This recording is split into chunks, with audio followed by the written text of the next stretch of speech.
বিশ্ববিদ্যালয়ে 4 বছর, কেউ বলে গিয়েছে সোনার সময়, আবার কেউ বলে 4 বছর যা শিখেছি তা কখনোই কাজে লাগবে না। সো প্রথম দিন যখন ক্যাম্পাসে পা রেখেছিলাম, মাথায় হাজার স্বপ্ন, শিক্ষকদের দেবতা স্বরূপ, ক্লাস হবে জ্ঞান ভাণ্ডার, কিন্তু শেষ পর্যন্ত গল্পটা একটু অন্যরকম। সো প্রথমে বলি গ্রুপ স্টাডি বিষয় নিয়ে। ইউনিভার্সিটি লাইফে গ্রুপ স্টাডি হচ্ছে মাস্ট একটা বিষয়, অথচ বাস্তবে কি আসলে গ্রুপ স্টাডি হয়? আমাদের তো হয় নাই ভাই, আমাদের হচ্ছে গ্রুপ আড্ডা।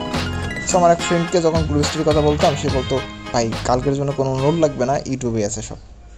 আবার অন্য ফ্রেন্ড বলতো কালকের চিন্তা কইরো না, ঘুমানোই আসল পড়াশোনা। সো ক্যাম্পাসের ক্যান্টিনে যেখানে খাবার যা না খেয়েছি তার চেয়ে বেশি গল্প গুজব শুনেছি। ক্যান্টিনটা এজন্যই মনে হয় ফেমাস। সো ক্যান্টিনের ব্যাপারে আমার অন্য ফ্রেন্ড বলে, এই ক্যান্টিনে খিচুড়ি থেকে আমার মায়ের একবার পোড়া ডালও ভালো ছিল। অন্য ফ্রেন্ড বলে আরে ওই কফি ওর তো মনে হয় ডিটারজেন্ট দিছে। সো এমন খুনসুটি তো থাকবেই। প্রেজেন্টেশনের কথায় আসি। সো প্রেজেন্টেশনের দিনগুলোর কথা মনে আছে এখনও, যে দিনগুলো মনে হতো আমরা হয়তো জীবনের মৃত্যুর সাথে লড়াই করছি। সো আমার এক ফ্রেন্ড প্রেজেন্টেশনের দিন প্রেজেন্টেশন দিচ্ছে এভাবে। So today we are going to discuss how to sleep 8 years before exam. So এমন পরিস্থিতিতেও আমাদের প্রফেসর ছিল একটু মজাদার, যার কারণে বিষয়টা একটু সামাল দিয়ে উঠতে পারছি, নয়তো আমাদের যে কী হয়তো ওই অবস্থা ওই সময় আল্লাহ ভালো জানে। সো অবশেষে বুঝে ফেললাম শেষের দিকে যে যাই হোক না কেন শিক্ষকরা এতদিন হাল ছেড়ে দিয়েছে আমাদের নিয়ে। আর হ্যাঁ, এই 4 বছরে যা পেয়েছি তাহলে বন্ধু, এক একজন এক এক রকম, কিন্তু শেষমেশ সবাই প্রিয়।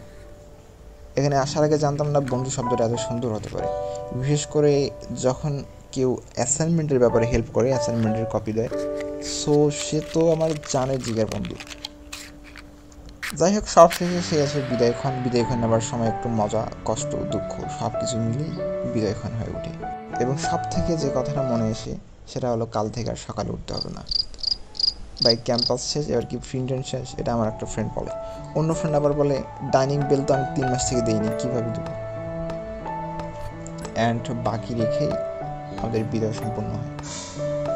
বিদায় মানেই শেষ নয়, বরং একটা নতুন গল্প শুরু। কিন্তু 4 বছরের যে গল্পগুলো, এগুলো রয়ে যাবে চিরকাল। সব ভালো থাকবেন, সুস্থ থাকবেন। বিদায়কেও সংবর্ধনা জানাই, এবং যাদের যাদের বিদায় হয়েছে তাদের জন্য প্রাণঢালা শুভেচ্ছা। আপনার জীবনের নতুন জায়গায় পদক্ষেপ নিন ভালোভাবে। আর আপনার কীভাবে বিদায় অনুষ্ঠান হয়েছে, আপনার পারিপার্শ্বিক বিষয় আলোচনা করতে ভুলবেন না কমেন্ট বক্সে। ধন্যবাদ। লাইক দিন, সাবস্ক্রাইব করুন, পাশে থাকবেন।